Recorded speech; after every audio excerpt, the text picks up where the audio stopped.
Funding for the Viewfinder series is provided by Allied Insurance. Life comes at you fast. Allied provides insurance for auto, home, business, and farm. Allied Insurance, a nationwide company, on your side.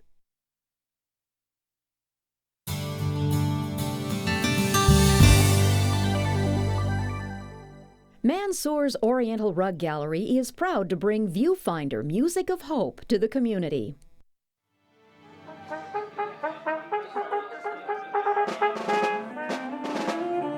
The instruments are being tuned, and nerves are being calmed.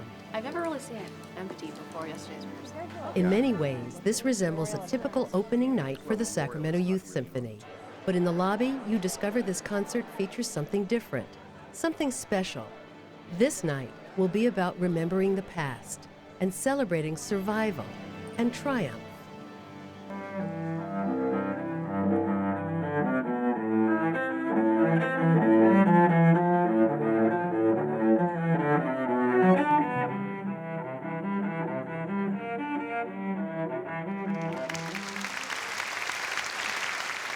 Tonight, the Sacramento Youth Symphony presents Music of the Holocaust Era, Survival and Triumph, a concert 60 years in the making, because it was exactly 60 years to this day when the world's most horrific war came to a close in Europe.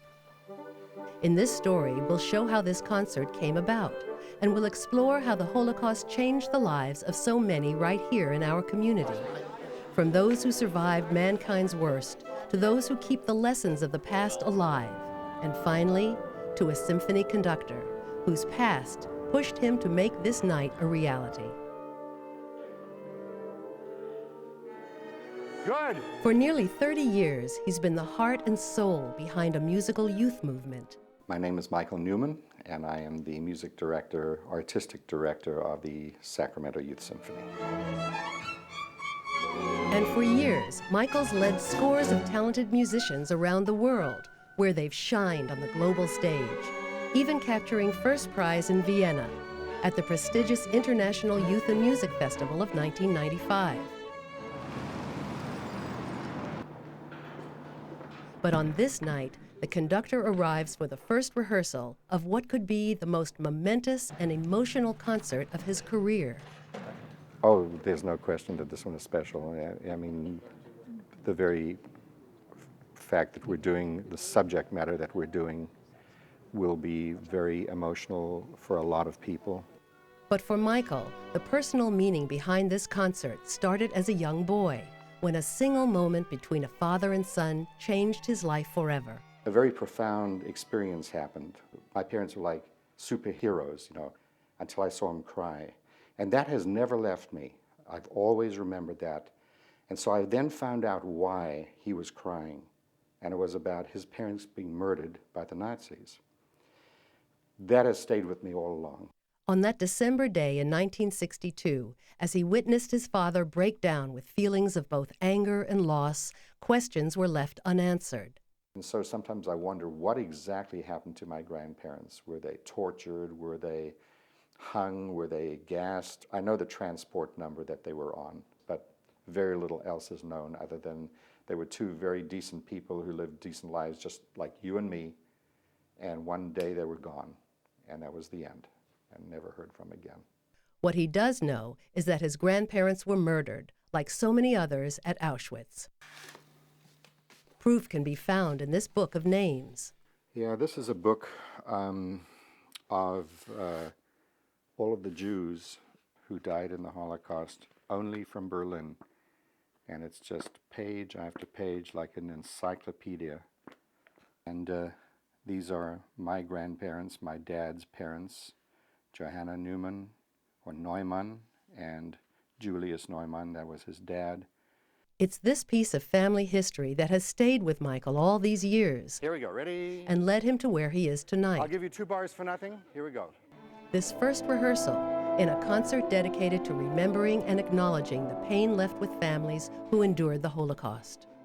My folks, of course, no longer alive. They died of natural causes. But knowing the pain that both of my parents went through, specifically my dad, because so much of his family was killed, it's just been part of me and how I've grown up, and to now in my 50s, it just won't go away. And I'm thinking maybe this concert will maybe help bring some peace to the inside.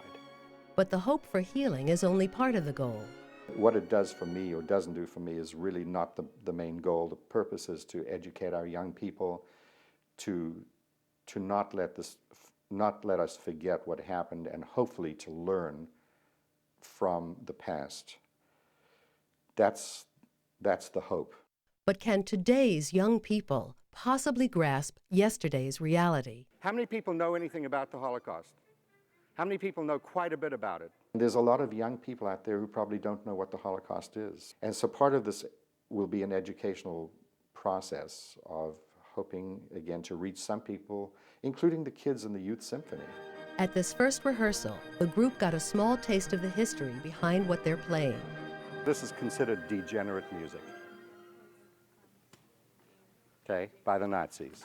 Anything jazz or jazzy or this, you would be probably killed or imprisoned for playing it or listening to it. But the real lesson came about a month later. Frank Rothman is one of the last remaining survivors in the Sacramento area, and on this night, he's been asked to share his story with the symphony. I was 15 years old, more or less your age, when the war broke out. It was a day I will never forget. It was the beginning of a tragic end. In a group of 2,000 people, we were herded to the railroad station. Our destination was that infamous concentration camp called Auschwitz, a place specially built for one purpose only, to kill people. Then a so-called selection took place, which meant that some young people were ordered to step aside, and I was lucky I belonged to that group. The rest, men, women, and children, were taken directly to the gas chambers and the crematoriums, which was only 350 yards away. Within 2-3 hours, only their ashes remained. I lost that morning the most tragic day of my life, my beloved mother, my beloved father, 2 sisters. One was only 11 years old. They also killed all my uncles, all my aunts, some friends. What haunts me to this very day, that even my 90-year-old grandmother was not spared. I was young. I wanted to live. So I suffered, but never gave up. I've never actually heard someone who survived talk about the details, so it's just kind of, he actually was there. I can't even believe that or imagine that. What stuck out to me is just the magnitude of the actions that the Nazis took against the Jews and the other victims of the Holocaust. I knew they were horrible and atrocious, and I've heard other stories. But sometimes it's just what one human being can do to another is just absolutely, it's just unthinkable.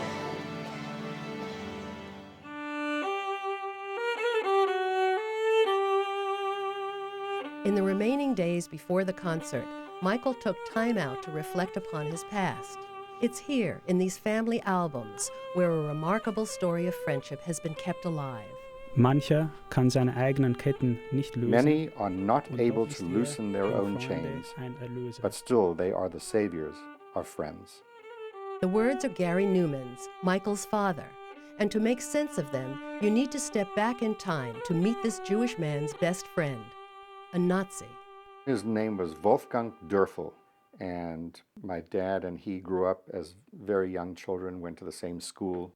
As they got older, their lives took very different paths, but a genuine friendship proved stronger than the wall of circumstance that stood between them. This man knew things were going to get a lot worse. He was the one that told my dad he needs to get out, and in essence saved his life. Had my dad not got out of Germany when he did, he no doubt would have ended up like the rest of my family, my grandparents, numerous others in the family. Gary Neumann fled to South Africa, the place where Michael was later born. And while time and distance separated the two men, their friendship remained strong. My dad stayed in touch after the war with Wolfgang, and they remained very close, probably for all sorts of different reasons, but one of them is this man saved his life. Michael met Wolfgang in the late 60s and can attest anti-Semitism never stood between the two men, only fate. An important lesson was realized that day, one that's a fundamental part of the concert. How profound friendships can be and how far some people are willing to go for other people to do the quotes unquotes the right thing. And those are some of the lessons I'm hoping we will all continue to learn by doing this program, being conscious of what's going on around us and doing what we can to leave this world a better place than we found it. As Michael recalls the history of days gone by, the pressure of everything this concert means waits just around the corner. And so too does an expectation for healing. I'm wondering and I'm hoping that and I think it might be already doing that, is bringing some healing for myself, because this has been a struggle deep inside. It's like Frank Rothman still has nightmares about it. And while I personally was not there, my family was devastated by the Holocaust, as were many peoples. The pressure of it all peaks right here on the day of the show. A long car ride from his home in Sacramento to the Mondavi Center in Davis provides a last opportunity to think about expectations. What will unfold on the day of the biggest concert of his life? Oh, I've had numerous people ask me that, and I don't know. I don't know.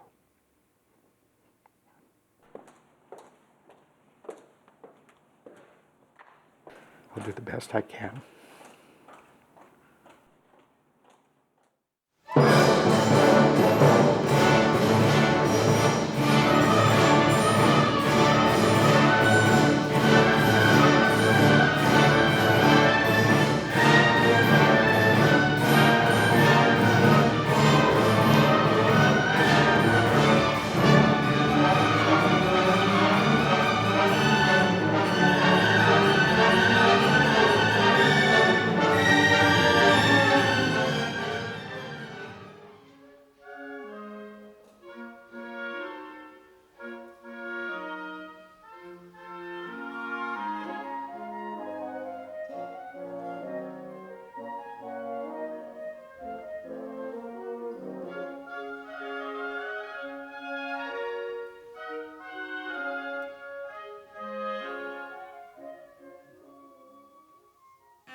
As the show gets underway, we shift our focus to one of the concert's foremost themes, education. Probably the saddest truth behind the Holocaust is that the world promised never again. There have been over 50 or more genocides that have taken place since the Holocaust. That's a lot of genocide.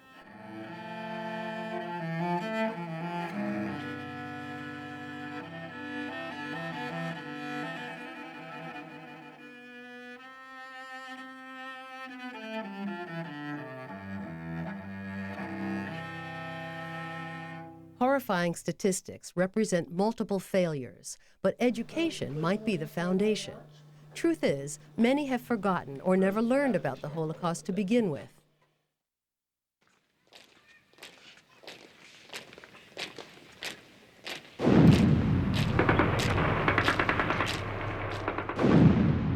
Even in England, a country where several cities were nearly destroyed by Nazi bombs, only half of the people have heard of Auschwitz. And the discussion of the history of anti-Semitism is one part of the answer to that question. But in California, a new effort is being made.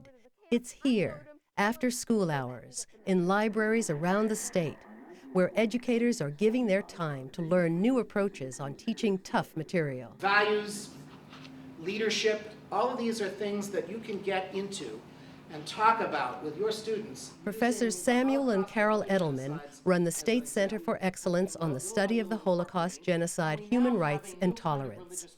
Essentially, their mission is a traveling one. They visit teachers around the state, providing the most current Holocaust lesson plans. Because surprisingly, the old methods of teaching might have done more harm than good. In the 50s and early 60s, when Holocaust education was just really getting going, most of the activities were dealt around the atrocities that the Nazis perpetrated. They were only looking at one side. They never really looked at the victims. The victims were an amorphous mass of dead bodies, without soul, without substance, without any context. In doing that, they ended up glorifying them rather than showing the skull behind the smiling face. When you're trying to create a value structure, you need to have a value structure that looks at both the good and the evil. In schools like Nelson Avenue in Oroville, they've acknowledged these facts. And in Brent Walburn's 8th grade language arts class, he's taking a unique approach. What I want you to think about when we're talking about bystanders today is they may not have directly helped the Nazis, but by doing nothing, they indirectly helped the Nazis. On this day, the students are assigning responsibility for the Holocaust, from perpetrators down to bystanders. You're going to discuss the person. You're going to assign them one of these labels, and I know we don't like to assign labels, but that's your job today. Then you are going to assign a level of guilt. They took the challenge seriously, but without warning, Mr. Walburn changed the focus from the Nazis to the students themselves. In your daily life, here, at home, wherever, where you think, and of course we're not talking about killing people, but where you think you fall on that list most often. What about teasing? What about supporting or cheering on fights? I want you to write about that. It's approaches like this that are bridging a 60-year gap between the Holocaust and present day. Basically, it's about teaching something timeless, compassion. The people who were the perpetrators, the designers of death, were all very well-educated people. But the education they had lacked something. And that lack was a lack of moral vision, a lack of value, a lack of understanding of the importance of human beings. But can a history lesson make a lasting impression? It really offers such a perfect opportunity to educate kids about history, but also to teach life skills. We don't really mean to hurt people's feelings, but we kind of, do. I mean, it changes your point of view on how you talk towards people, how you respect people. I've seen it. I have students who, 1 week before I started this unit, I've had to suspend for inciting fights, who then 2 weeks into the unit, I wrote them a good referral for stopping fights. They listen, and it really matters, and it makes a change. Change starts with how we educate. But another component of these teacher workshops focuses on what we teach. Myths, such as a so-called Jewish race, still linger today. Well, I would think a significant percentage of people are still going to say it's a race. It's not a race. Remember, it's all these educated people, all these PhDs, all these scientists, all these doctors who are getting together trying to define who is a Jew. What is this Jewish race? And you know the definition they came up with? Who is a Jew? If your grandparents were Jewish, you're a Jew. Hate mongers aside, today's stereotypes often root in unlikely places. Take available Holocaust teaching materials. Heart-wrenching scenes of suffering can make the false impression that to be Jewish is to be a victim. But it's stories like Rudy Michael's which highlight an often overlooked reality of Jewish heroism and bravery. I grew up in a large city by the name of Leipzig. I was on an academic track. I had good grades. There was absolutely no question that I could do that, except for one small thing.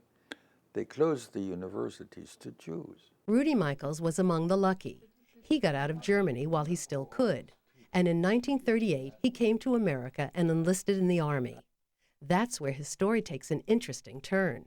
It turned out there were some German speakers, mostly refugee Jewish soldiers, who had become soldiers just as I had, who ended up over there. And somebody had a brainstorm. That brainstorm led Michaels and hundreds of former Jewish refugee soldiers to Camp Ritchie, Maryland, where they became the Ritchie Boys, an elite group of German-speaking interrogators and interpreters who changed the face of the war. So what came to mind when this Jewish man set foot back in his homeland? I said to myself, I bet you SOBs didn't think I'd come back like this or this soon.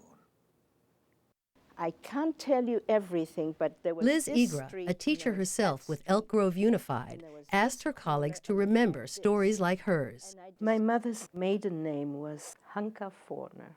She didn't look Jewish. I don't look like my mother. She was tall and blonde and blue-eyed and spoke fluent German. At one point she was told, why do you hide a Jewish child? Could be in trouble. There were many victims in Liz's family, but they never accepted a victim's role. After the Nazis took her father, Liz and her mother spent years on the run, hiding as refugees. We walked from Poland through Czechoslovakia to Hungary, and it was the winter, probably December of '42. And we had to dig a hole in the snow to hide in during the day, and we walked at night. Liz is alive today because her mother fought back with an awe-inspiring bravery, like the time when a German soldier searched their home. Then she opens her wallet and sees a photo and says, "Who is that?" And my mother says, "That's my husband." And he takes another look at him. "I look like my father. But that's a Jew." And my mother slaps this guy's face. Now you have to imagine, at the door is a German with a bayonet, and my mother slaps his face. The guy does not look in the purse anymore, puts it back. "Madam, I'm so sorry, please forgive me," clicks his heels, and shows us out the door. Okay? This is only one of the stories that the stuff my mother did for me. And when things got really tough, I would tag on her and say, "Mom, I want to live." So I have had my sweet revenge to Hitler. I have 6 kids. So what's the end result of stories like these? From the first-hand stories of bravery to the teachers who challenge students in unique ways. The end result is about passing the test if and when the time comes. A very good example of this is what happened in the city of Sacramento after the synagogues were firebombed. The response of the community was phenomenal. When people of goodwill stand up against hate, it dies. Hate goes away. We may not be able to stop it, but we certainly can respond to it.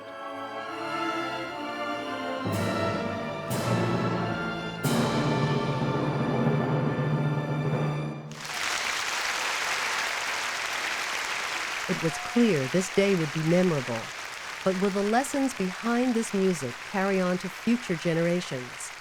Because people will forever ask, why do we insist on talking about something that happened generations ago? I witnessed history's most brutal, shameful events. I feel it is our obligation to teach the young people about it. After all, their future is at stake.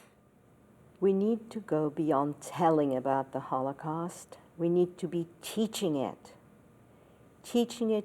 with all its complexities.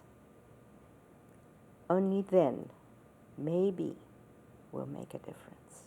Because if we can learn the lessons of the Holocaust, we can avoid this happening to others throughout the world today. The symphony and its audience had all gone home, but Michael stayed behind.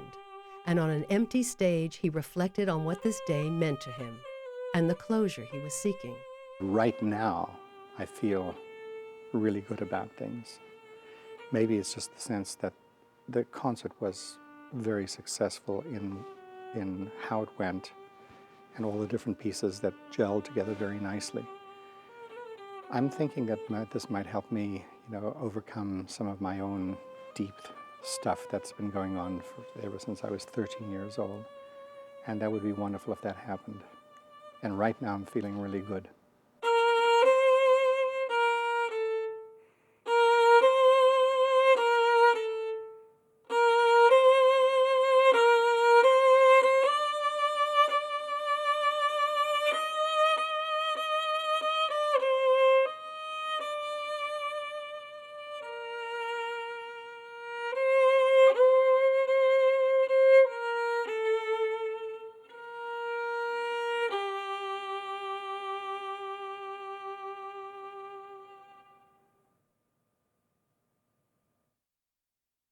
To order a DVD copy of this program, call 888-814-3923 or visit kvie.org/viewfinder.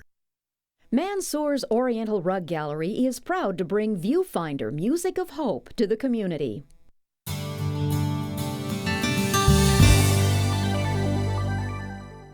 Funding for the Viewfinder series is provided by Allied Insurance. Life comes at you fast. Allied provides insurance for auto, home, business, and farm. Allied Insurance, a nationwide company, on your side. And by the Delta Society, building the future of local programming on KVIE.